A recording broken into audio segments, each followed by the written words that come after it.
The agenda is adopted. For the first time in more than 5 years, the United Nations Security Council took up the issue of human rights abuses in North Korea.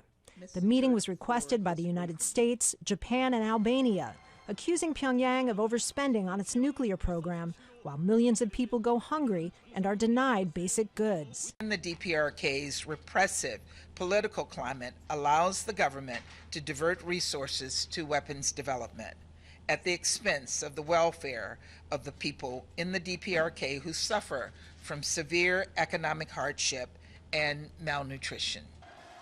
North Korea has consistently denied the accusations, but the High Commissioner for Human Rights described a system designed to keep the North Korean leader, Kim Jong-un, in power. The widespread use of forced labor, including labor in political prison camps, forced use of school children to collect harvest, the requirement for families to undertake labor and provide a quota of goods to the government, and confiscation of wages from overseas workers all support the military apparatus of the state and its ability to build weapons.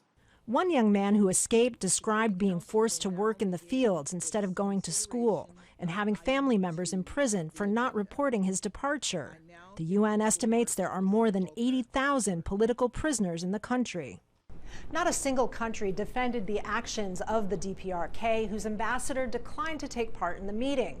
But there was debate about whether or not the Security Council, whose mandate is international peace and security, was the appropriate place to talk about human rights.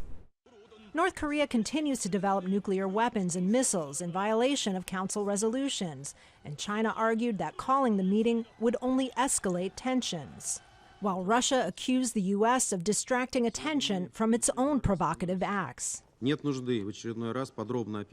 all know the USA, Japan, and Korea, as part of the so-called deterrence policy, are continuing military exercises in the region.